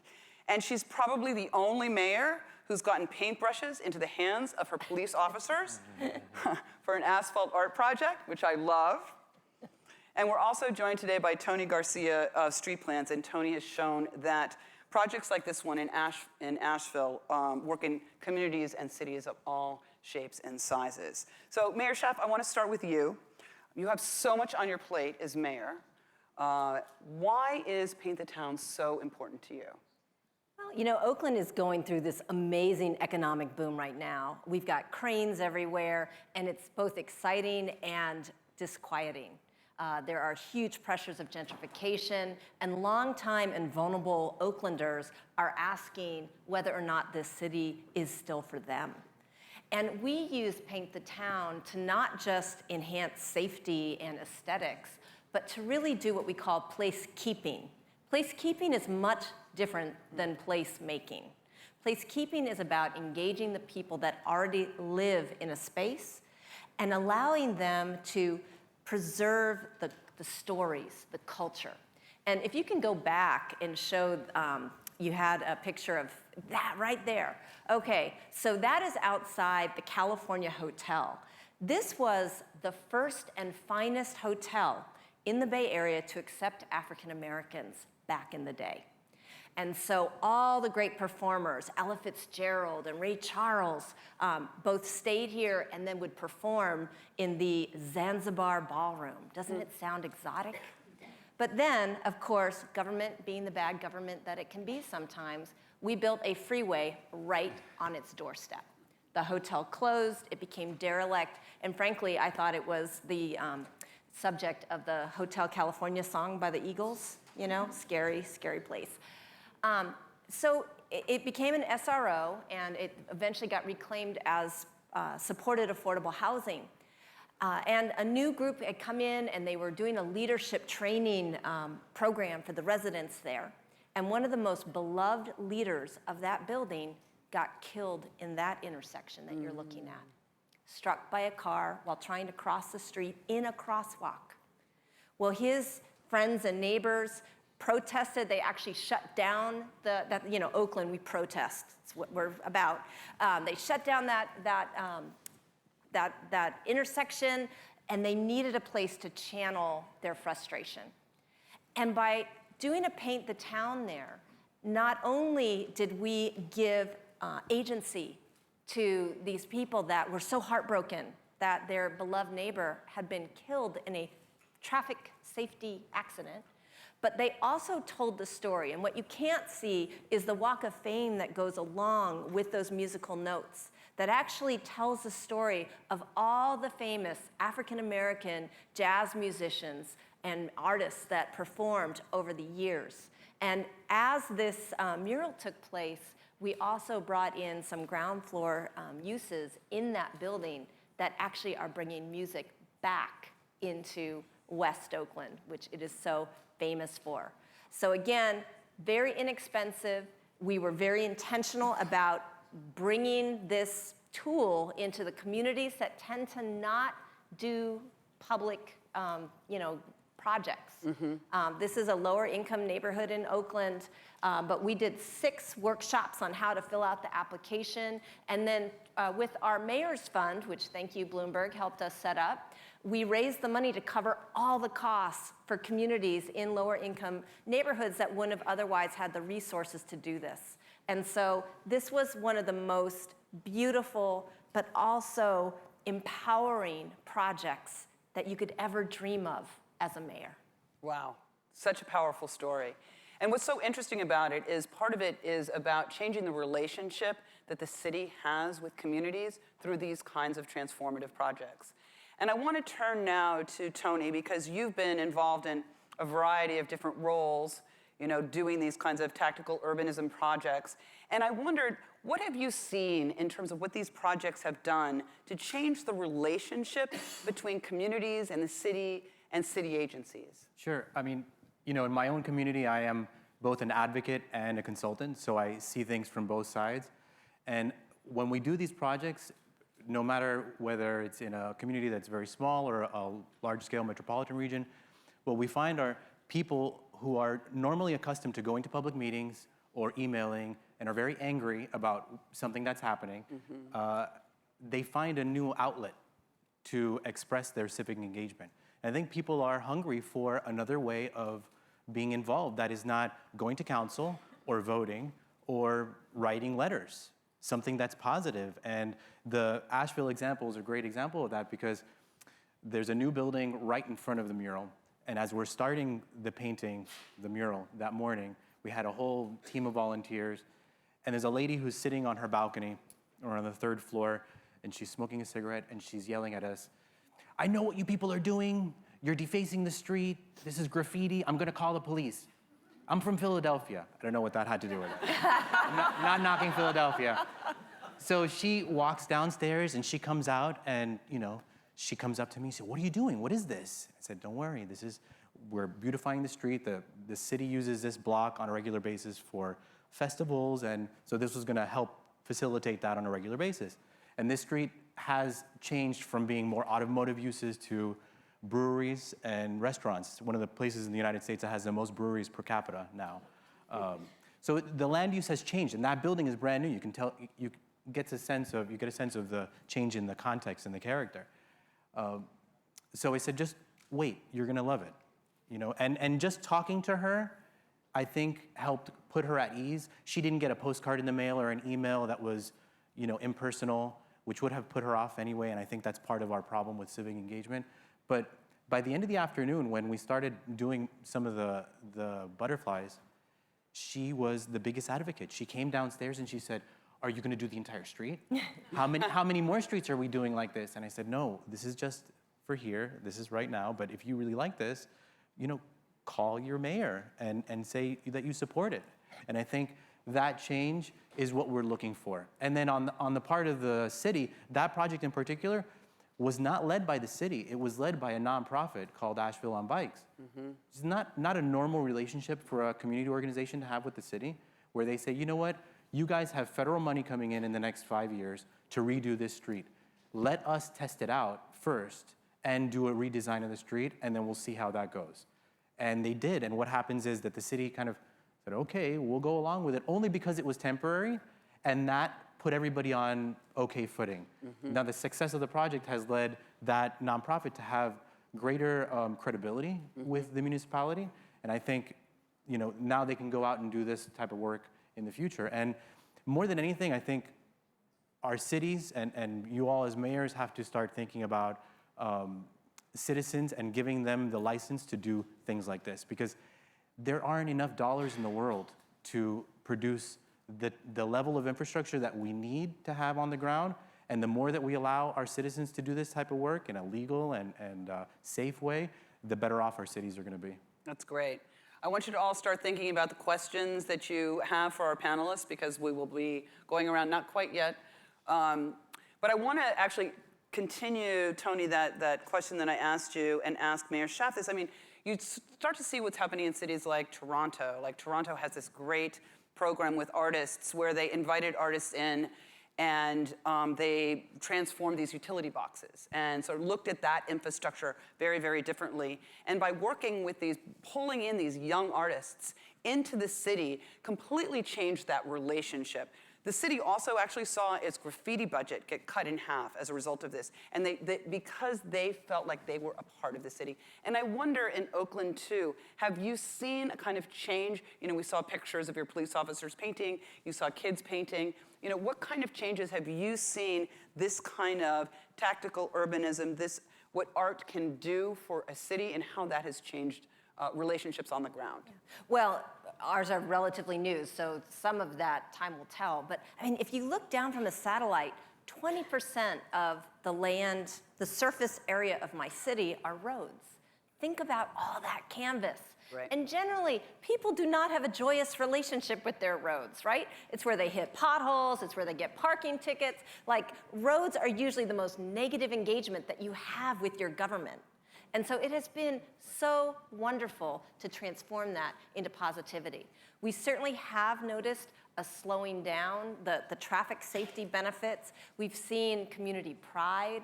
And again, all of ours were not done by professional artists. They were all community generated. In fact, I was a little worried that some of them might look a little janky. Yeah. But a lot of times the community would find an artist from within that neighborhood. Yeah. And I discovered some of the incredible talent that is just right in front of our noses in our neighborhoods, and to let it shine and to celebrate it. It really has been fantastic. That's so great.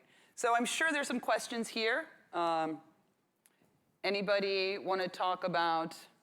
And just while you're getting someone, the other thing, at that intersection where Tony was killed, the neighbors were really angry. But who here knows that you cannot put up a engineered traffic change overnight? And what it allowed us to do is to do something temporary in the meantime. Yeah. And actually, eventually, we are going to make some permanent engineered changes to that intersection. But it allowed the community to feel like they were heard right away, and in a way that was really empowering. I think it's really important. So many times a city or a department can be seen as the department of no. Like the request from a citizen to make a street safer. Oh, that doesn't meet the MUTCD. Nope. No traffic signal, no sign for you. And these are really inexpensive ways to get to yes, to invite that community to be a part of that safety solution, to make their community more a part of that neighborhood, to provide a kind of civic pride, as you point out. Yes? Brian Dillard, City, San Antonio. What were some of the regulations or restrictions that you guys faced as you took on these kind of projects, and how did you overcome those? I mean, outside of saying, I'm the mayor, let me do it. I mean, we waived the permitting. Usually we would have permitting for this. Now, we did this as a pilot. Your traffic engineers will feel a little more comfortable if you say it's a pilot. We're only going to do 25, and then we'll press pause and see what we think. So that always calms people down. And then we would just do a one-day street closure permit. We would cover the cost for it. And each one of those turned into like a big street party. Like, people had jumpy houses and barbecues going, and it was much more than just painting the street. But we provided all the cones and the signs to block off the streets safely. But honestly, why do you need a permit? We gave them guides about what kind of paint to buy. But remember, these are not supposed to be permanent works of art. It's okay sometimes to have things that are temporary in nature. Yeah, I think, all of that, and sometimes, like the Asheville example, the city created an MOU with the nonprofit that talked about maintenance and removal, if there was removal necessary. You need a willing traffic engineer who's game to go along, or a political champion. And we've also encountered, and I'm sure you've read about it recently in the paper, the whole sort of conversation about the FHWA standards and MUTCD, and that's just a gray area. And I think part of doing these types of projects is testing out what the result is. And what we found is, I think, what was mentioned earlier, a reduction in speed. This project in particular, the city did before and after testing, 25 to 30% reductions in speed. It's an uphill and downhill condition in both ways. So I think you have to, think about those regulations at the same time. And just to push the product as a recovering bureaucrat, the guide does go into some detail about regulatory issues and checklists and various things like that. Right. Hi, I'm Brendan Babb from Anchorage, Alaska, and I was curious on two things. One, we're a population of 300,000, and some of our roads are state roads and city roads, and nobody knows, and if your snow isn't plowed, it's definitely a state road, and it's not us. But I'm curious how you handle that on smaller cities. And then the other thing, as a winter city, are there creative things, and I apologize, I haven't looked at the guide yet, but as a winter city with snow and stuff, are there spins or takes on that that make it interesting? Well, I definitely cannot help you with the snow question. The Church of Love has actually done decorative pavement that's held up pretty well. So as an Anchorage example, but I don't know if you want to speak more to this. There's a lot to do with the materials. Yeah. So, and again, that's in the guide. So check that out. There are some materials that are more appropriate for warmer places and cooler places. So that's actually something that you can find in some detail. The paint's going to last in a wide variety of contexts. It matters when you put it down. You don't want to put it down, obviously, when it's even a little bit humid, because then the paint, when it freezes, is just gonna pop it all up. Whatever's trapped underneath is gonna make the paint crack. And you don't want that a month later when the first freeze of the season happens for all your paint to start flaking off. We have seen that, and it's not fun.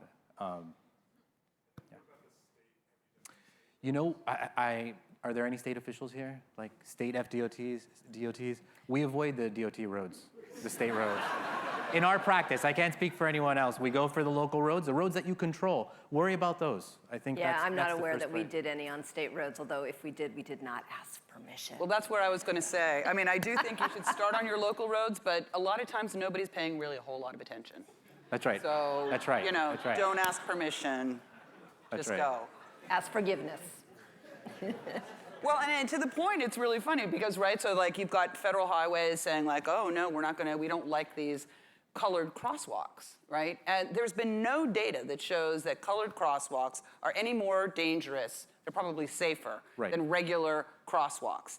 And so, the fact that we have 40,000 people dying on streets of this nation every year would probably be a focus, right? Not necessarily the color of the crosswalks. Right. Paint doesn't kill people, geometry does. Right. Geometry of our roads does.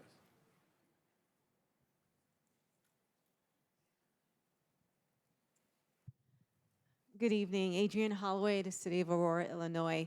Just a question on how you may have vetted the actual artwork that was going to be painted, either permanent or temporarily, and because they were community driven, did you get some pushback on maybe some restrictions that you had on what was actually going to be painted? I mean, I'm happy to report that we did a little bit of vetting, but no problems. And I think when you design your program so that it's not an artist coming in from the outside, but it's a community group itself that chooses the space. Another one of my favorites in Oakland, deep East Oakland, which is, again, one of the probably most distressed parts of my city, there was a group of young people that founded something called the Scraper Bike Team. And they like started by putting tinfoil in the spokes of their bikes and then colored tape and then tricking out their bikes and adding speakers and third wheels. And one of the co-founders of the Scraper Bike team died from a stray bullet in street gunfire. And so again, this group chose the intersection where their co-founder passed away and did a giant mural that's kind of a spin on the Golden State Warriors, who always say it's Warriors ground, and it said it's Scraper Bike ground. And so, you know, who's gonna criticize that? This is a group of really positive young people that have started this whole phenomenon, that have, they actually train young people how to fix bikes. And this was their way of, in a very positive and productive way, to grieve and memorialize their friend. So I think when you do it from the community, you really avoid the kind of pushback. And from the city, as long as, you know, there were no swear words, or, you know, in Oakland, we hella everything. So we're even pretty loose on that.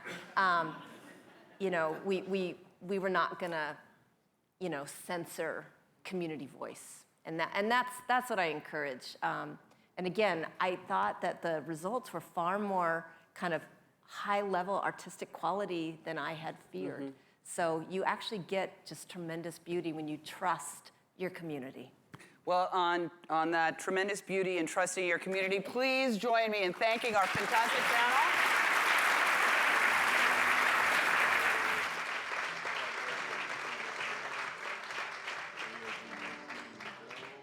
Next, a conversation on When Unicorns Grow Up with Anthony Townsend, the founder of Star City Group, Molly Turner, lecturer at the Berkeley Haas School of Business, and leading the conversation, Richard Florida, the editor-at-large of CityLab.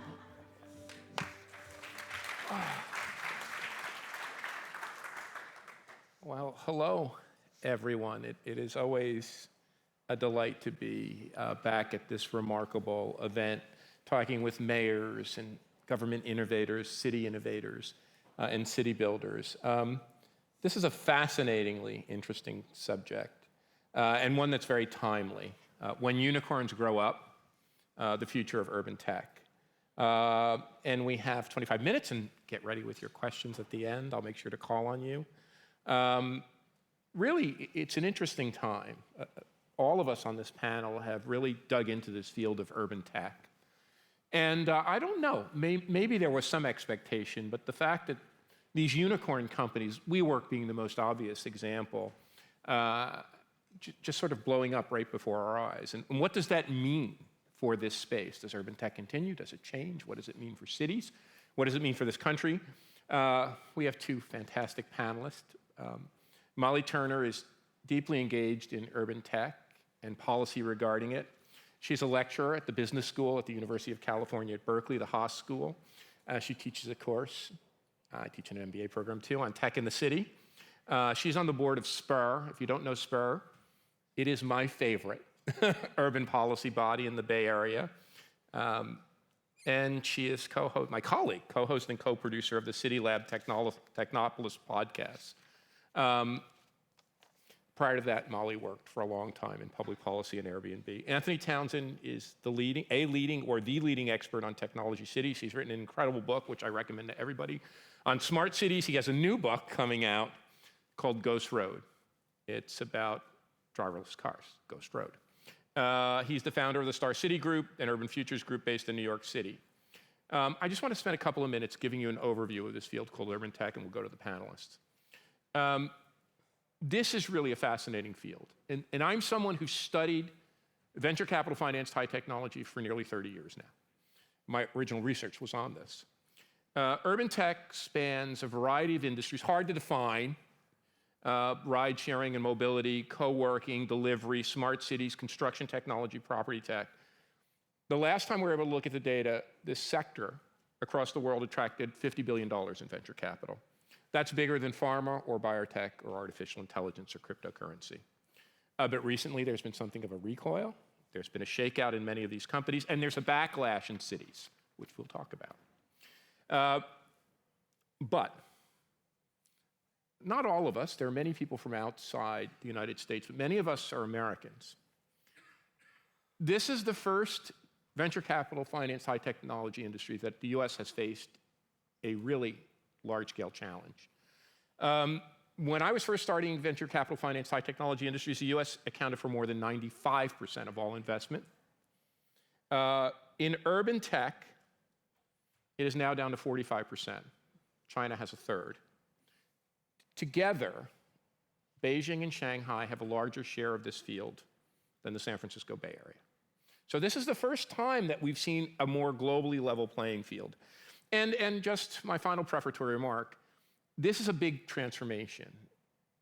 We've always known that cities were platforms for innovation. There were clusters of innovative activities. What really we're seeing today, and those of you who run cities, lead cities, work in cities, is that the city is becoming the vehicle for innovation. In the agricultural age, the farm was the basic organizing unit of our economy. In the industrial age, the big corporation, the giant corporation. In the knowledge age, it's a city.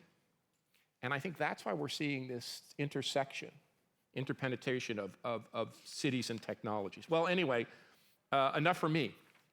We're going to talk about a few questions. What will happen as the unicorns come under pressure in this sector? What are the opportunities and challenges for cities? What can mayors and urban leaders do? And what does it mean, I think a really important one, for the future of urban governance? Molly, let's start with you. What do you think of the market shakeout in this space? What do you think these high-profile IPO either failures or they're not been as big, and all the market conversation is about with these unicorns? How do you think it'll affect this space? So I think what's happening right now is the public markets are finally getting a chance to value these big unicorn startups that for the past 10 years have really only been valued by the private markets, by venture capitalists who invested in them. And the venture capitalists up until now have seen these companies as software companies, which have very high valuations because they have big margins. So, like, for example, while Uber benefits from calling itself a software company from a regulatory perspective, we all know, looking at Uber's business model, it is not just a software company, right? And any transportation planner that you talk to today or 10 years ago when Uber was founded will tell you running a transit system does not produce a lot, if any, revenue, certainly not the kind of revenue that a software company is going to produce. So I think what you're going to start to see now, after this kind of market reckoning has happened with some really high-profile companies, is that the private markets, the venture capital investors, are going to be a lot more conservative about what kinds of companies they're investing in. They're going to be focused a lot more on software urban tech companies and a lot more afraid of these kind of brick-and-mortar real-world urban tech companies. And I also think they're going to be putting a lot more pressure on their portfolio companies earlier on to focus on the economics of their business, and they will not be willing as much to kind of subsidize this growth at all costs, which they've been doing for a lot of these companies to date. So, Anthony, the obvious parallel that comes to mind, having lived through this, was the e-commerce and dot-com bust.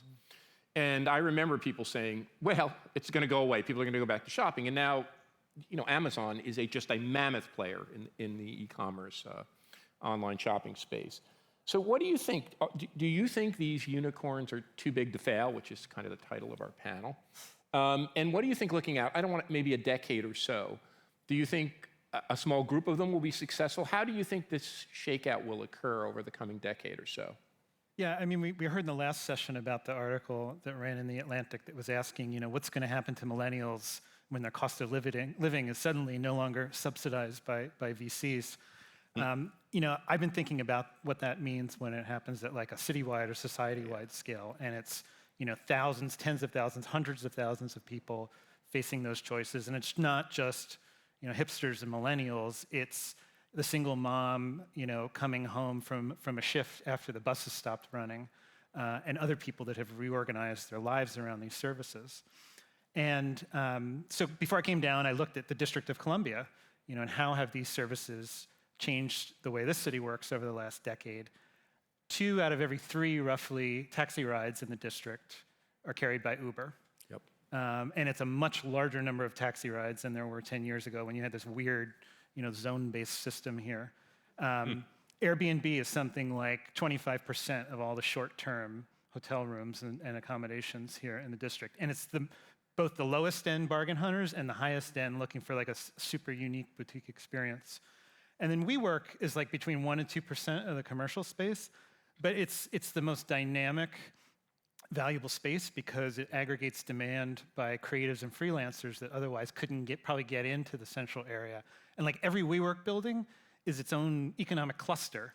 And I think we really underappreciate that. So these things won't go away. Even if these companies go belly up, someone will sweep in and grab up the assets. We're never going to go back to phone dispatch for taxis. It's always going to be press a button. But I think there may be some gaps, and cities are going to have to think about all the struggles they've had managing these companies on the way up. Like, what happens when they have to manage them on the way down and deal with all the things that they leave behind? So Molly, going back to you on this theme, you could imagine two models here. You could imagine one or several giant Amazon-like players. And trust me, I'm not impugning Amazon. Between Uber and Amazon, I know where my income goes. You could have one or several large players. Or you could have tailored, more citywide, tailored kind of experiences. If you had to pick one or the other, or something in between, what do you think it would look like 10 years from now? What do you think we're looking at this space 5, 10 years from now? I think it all goes back to the money, right? We're talking about venture-backed startups. Yep. Venture capitalists expect a 10-year return over about 5 to 7 years, which means these companies have to grow into thousands of city markets around the world in order to generate the kinds of returns that venture capitalists want. So I think if all of this is still funded by venture capital, we're going to see companies that require like the exact same business model in every single city. And in fact, I think what's really interesting about how cities have learned to deal with these companies is cities are starting to band together, not only to create uniformity in terms of standards, like Selita Reynolds talked about earlier today about the mobility data standard, where all of the 70 plus cities have opted in to saying, scooter companies, you need to give us this same data set, which actually helps those scooter companies comply easier across a bunch of different markets. But also the cities are starting to band together to create negotiating leverage against these big global companies, which I also think we're starting to see the benefits of for cities. Do you think, Molly, these companies have made pretty big mistakes in their rollout? And I mean, I do. That's basically what my entire class is about. Okay, and so the podcast. Yeah. Well, not everyone here heard the podcast, so. So yes, I think a lot of mistakes have been made on all sides, particularly on the tech side. I think a couple that I see, I've had the opportunity to see inside a lot of these startups very early on before they were really big brand names, and I've seen a lot of similar mistakes. One, they do not hire people who are experts in cities or experts in how the specific urban sector they're disrupting works until far too late. When I started at Airbnb, the company was already operating in 19,000 cities, and nobody in the company knew what a hotel tax was. Like that, and like Uber took even longer to hire their first transportation planner. Yep. So these companies just don't have the expertise or the knowledge to engage in these conversations. Second of all, they don't acknowledge that they're building their business on top of public infrastructure.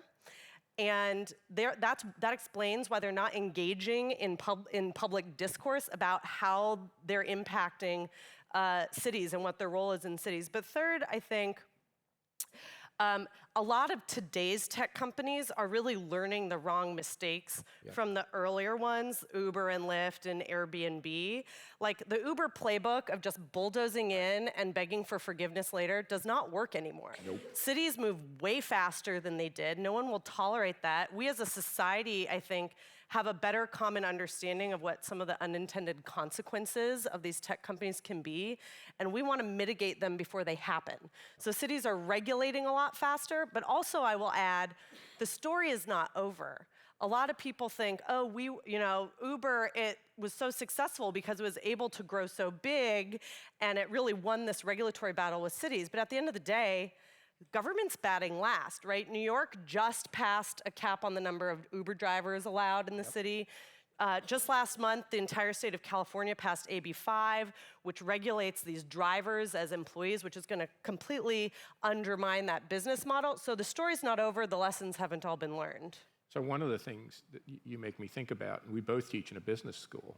You teach an actual course in this. I don't. We don't have a course in this. I teach a course in cities broadly. Is we have to do a better job of training MBA students, but also incumbent corporate leadership and boards in how to deal effectively with cities. So in the absence of this, of course, and it took me by surprise. You know, if you ask me one thing in my career that's taken me by surprise, like America, innovation, technology, Thomas Edison, Steve Jobs, the backlash to this, and partly it was a backlash to HQ2 and the big incentives, but partly it is a backlash to the way some of these companies, so-called unicorn companies in the urban tech space, badly mistreated or misunderstood cities. So Anthony, what is your view of this big tech backlash in cities? Is it a blip? Is it something that's here to stay? Could it impede American innovation? Could it mean that we fall behind where other countries and other cities and other countries go ahead? What's your sense of what's happening here? Yeah, I mean, I think there's a bunch of things going on. The inequality issue is the most visible one that I think people are like viscerally reacting to. The sort of failures of Facebook and Cambridge Analytica and all these companies just permeates all of it. I think there's a battle for actual urban territory. Yep. When Google went into Berlin, I mean, it became like a literal street battle. And we've seen it in other cities as well, in New York and Toronto. But something I've been starting to, as I probed like these protests, is that I think that there's an emerging kind of collapse of the bargain of economic development, that if you bring in these big tech companies, that they're going to behave like the industrial companies or the tech companies of old and produce a lot of spillovers into the local economy. Not just jobs, but like ideas and talented people. You know, the way that like all of Silicon Valley can trace itself back to Fairchild Semiconductor. And I think the reason for that is because these companies have gotten so good at locking up talent and ideas and data. That's their competitive advantage. So in many ways, I think there's like a mismatch between how these companies actually work and how economic development sees them. So it's really interesting. You know, Bill Peduto, my great friend, mayor of Pittsburgh, once said in dealing with one of Uber, that dealing with this high-tech startup, because he had a long history of dealing with steel companies, but also big three companies, dealing with the unicorn company was like dealing with a teenager. Whereas dealing with some of these big established companies, now they had gone through 100 years of trying to develop more community engagement. The other thing that strikes me, which shouldn't be surprising, you know, I don't mean to invoke the name of Karl Marx and wouldn't usually, but if you read Marx, he talked about class struggle being on the factory floor. Well, in an industrial age, if the factory was the nexus of class, it doesn't surprise me that cities and places have become the nexus of these conflicts if you believe that the city is more important to the process of innovation and productivity. What about you, Molly? Do you think, and you're right in the thick of it, right? You're in San Francisco. You're in the place that has been the hotbed of American innovation since I was a kid. You know, it moved from Detroit and Pittsburgh to the Bay Area. Will this throttle the innovative impetus of the Bay Area, this backlash, or is there a way around it? Is there a way that we can begin to put together the kind of compact, the kind of bargain that Anthony's talking about and right the ship? I hope there's a way around it, but I'm already seeing it throttling. I mean, there's such a dislike of even, I see a lot of people who work in tech, myself included as a former tech worker, who hate the tech industry. Yep. I mean, I think Elizabeth Warren bought a billboard right off of Highway 101 in San Francisco saying, break up big tech, that was targeted at the tech employees taking the Google bus all the way down because she knows that those employees are gonna support her campaign to break up big tech, even though they work at big tech. So I think like it's already starting to happen. I do see a way forward. And again, I think like I'm already really excited seeing how some of the cities are moving a lot more quickly to respond to these companies before they scale, are banding together, are creating some standards. I think, like I already said, there are a lot more things the tech companies can do to be better civic actors. But again, I'm going to keep harping on this. it all goes back to the money. I think 90% of the behavior of these disruptive tech companies can be explained by venture capital, right? They're under immense pressure to scale exponentially, which does not afford them the time to do the public engagement, to build collaborative relationships with cities. The second they get permissive regulations passed, they need to move on to the next city to do it in the next city. And so I think until we correct the incentive structure that builds these big tech companies, and until these companies are able to find more patient sources of capital that will allow them to invest in these relationships, I don't see things improving. So I actually think this is a bigger issue than so-called NIMBYism and housing restriction. I think that's a big issue, but I actually think this backlash is even bigger. One of the things you mentioned, I just want to push on this, is many of these companies, if you look at the profile of these regions, they are the most small, progressive, most left-leaning, vote the most, and so it's very interesting that you said many of the employees. Do you think the employees of these companies could be a force for change? I tell my students crazy? that the two forces for change that I see having the biggest impact on the decisions of these companies, doing the right thing civically, are employees organizing internally to say, we don't want to work at a company that does this, and we're seeing this more and more today. But the other is the press. Like the press hounding on these companies to do this thing over and over again. That's the only time I've seen these companies actually invest in solving these problems. And so those are the two things I think are going to create some change. So get ready with questions for these two incredibly fascinating people who know a great deal about this. Anthony, maybe one question for you, and then we'll go to the audience. Part of this issue is an issue about privacy.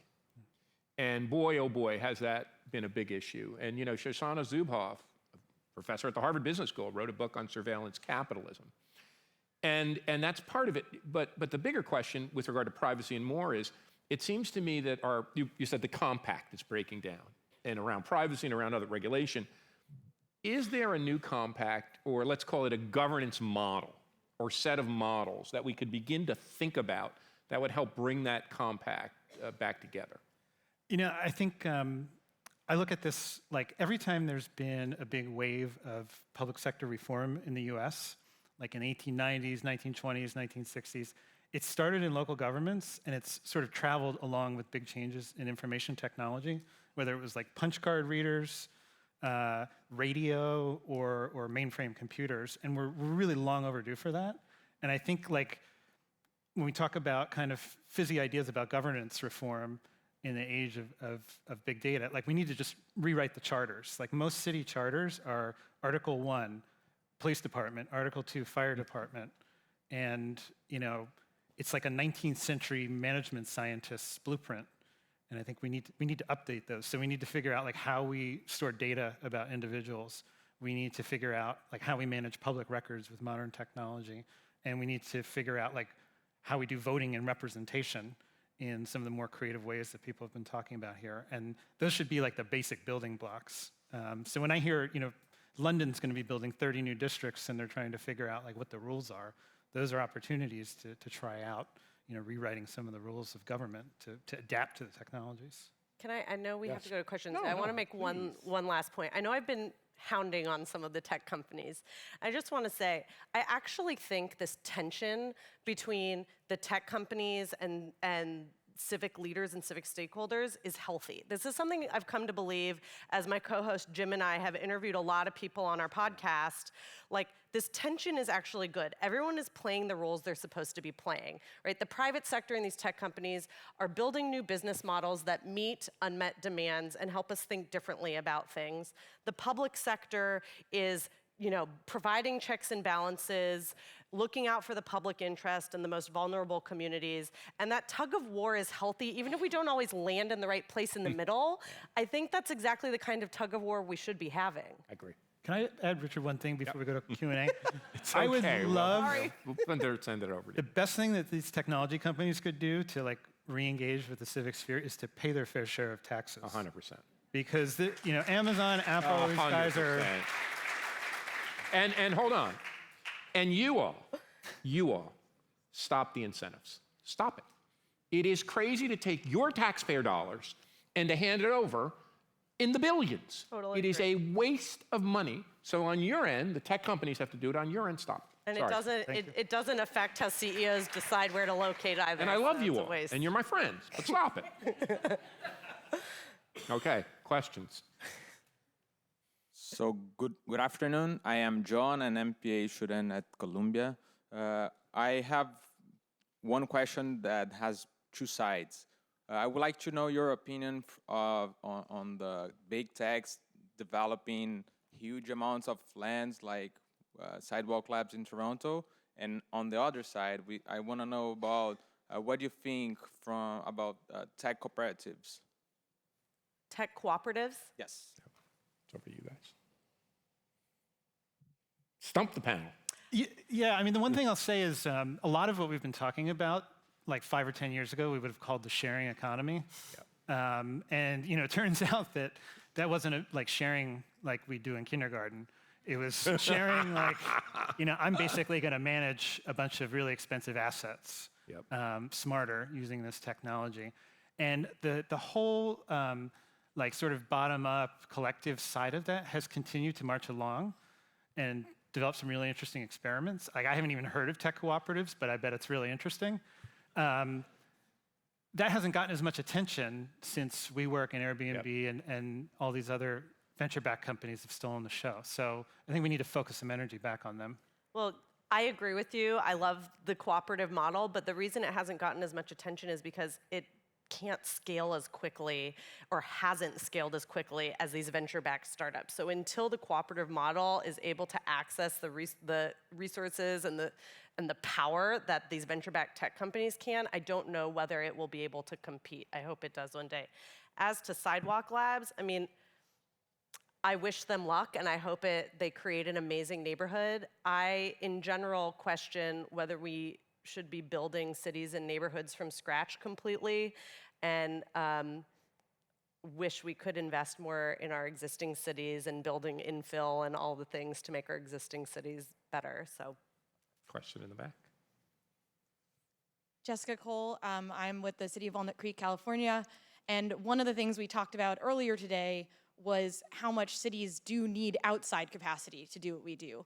So at the same time as we say, yes, be wary of tech companies, you do have these moments when people are approaching you saying, we want to build you something new, we want to try something new, and it's not always to our advantage to say, no, please don't ever experiment in my city. So I think there's a question that I have, which is around risk allocation. When you're looking at people who are approaching you, what are you thinking about in terms of who's going to keep their promises to the public and who's not? Look, when I wrote my book, I made IBM and Cisco like the bad guys because I thought they were kind of telling cities how it should be. If you compare the way they've operated over the last decade to the way some of these venture-backed startups have, they look extremely responsible. They have 100%. Gone to cities with the technical expertise and tried to work within the existing frameworks, and they've learned a ton. I don't know. So, like, I think you're absolutely right. Cities have to source technical expertise from outside and ideas about what the solutions are. It's absolutely essential. and I think, Jessica, there's some models that I know you're aware of that I think are really promising, like the startup in residence model, which came out of San Francisco, which is about how the city can actually ask startups for help addressing kind of some internal service provision challenges, et cetera. But also the city of San Francisco and a lot of other cities are trying to create this kind of like front door for tech startups before they've proven themselves to come in and say, hey, here's our idea, how should we be regulated? Can we pilot this to prove it out? I think, San Francisco has only allocated $250,000 to this new Office of Emerging Tech, so I don't think that's gonna do that much. But if another city wants to implement that idea and actually put some money and authority behind it, I think that could actually do a good job of bringing in some of these earlier stage companies and giving them a more meaningful way to engage with the civil servants to produce better outcomes. If we have a final question, I'd like to take it. If not, I know we're at or close to time. If folks want to give me more time, we'll take that too. But I think we can. Hi, sorry, when I get out of Alaska, I just try to talk as much as I can before I have to go back there. The mobility data standard, I'm curious how cities, I was really excited about how quickly people tied on to that. how do cities ramp up so that they can negotiate with these companies so they can get smarter? This is all new stuff, but how do we extend that model, or what do you see the future of that being? I mean, the one thing I'll say about that is I think MDS is like a good idea. I have not seen like what the compelling public interest is in terms that I can explain to my mother. I understand it as an expert, and I think that's what's going to be necessary to get the political support to really drive that stuff forward. Yeah, I think, look, cities have been able to use MDS and other tools to regulate scooters in a way that they wished they had been able to regulate Uber and Lyft. Yep. And I think that even with scooters, a lot of cities have kind of over-dialed and asked these startups to do things that will put them out of business or that they're not able to do. And I think there's a lot of conversation right now with MDS about like what is the appropriate thing to ask these startups to do and what should they not be asking to do, and privacy issues and stuff like that. But I think, the cities are working, there are a lot of groups. I think OMF is working to really expand the adoption of MDS and to develop the capabilities for cities to actually implement it. So if they don't have people on staff who are able to do this, they can tap into these external resources. And I think that's really promising. Yeah, just one last comment about this. I think for most of my life, certainly from the late 60s and then again in the 2000s, technology was seen as a very optimistic, positive force. San Francisco, it created a bohemian culture. It was going to make the world better. We're going to invent computers. And I saw this in both public policy school and in business school. Many of my best students wanted to go to work for these unicorn companies. Now, and you said it, you both said it, I think the rose is off the bloom, that many of these young, talented people who were going that way are now saying, no, I feel like I'm a little bit more of an activist. I care deeply about the public interest. I want to make a difference to my community, and I think we're just seeing a pendulum shift. And I think, just to echo what you said, I think this dialogue, if you will, this conversation, this contestation, is in the end healthy as long as we get it done. With the remarks I made earlier, this is a global competition, and one in which the United States may have first mover advantage, but it's not a very strong first mover advantage the way it was in other technology sectors. So with that, I'd like to thank all of you. Thanks to sponsors of this great conference, and Molly and Anthony. Thank you, guys.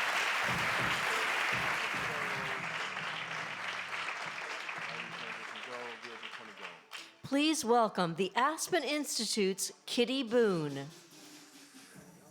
Hi, everybody. Closing comments, some of them are really important, so just stay with me for 1 minute. I want to thank Richard and Molly and Anthony for closing what's been a really fascinating day that started, if you'll remember, with the most remarkable Step Africa group that got us all going. And hopefully these conversations all throughout the day have kept you pretty energized. I've heard some great comments from mayors, and I think the thing after attending several city labs is how many best practices are discussed here that some of you can take back to your own cities and learn things from each other. And I think CityLab is a remarkable event, and I hope you do too.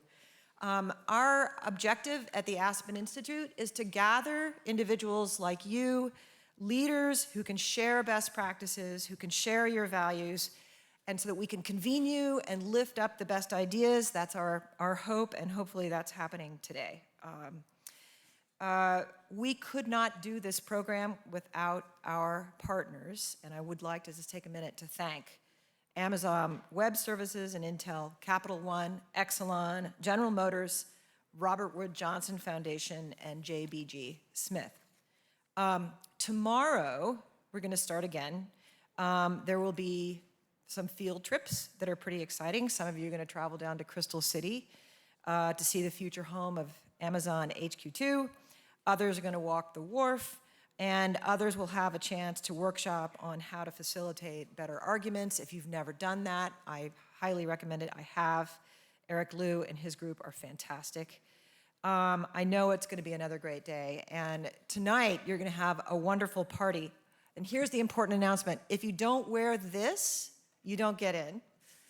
But also importantly, we're the only group that's in this hotel, and for security reasons, wear this in and out of the hotel so that everyone knows you're associated with CityLab. So we'll see you tonight at the National Museum of American History. We'll also see the Chuck Brown Band again, and shuttles start leaving here at 6:30, and thank you so much for coming.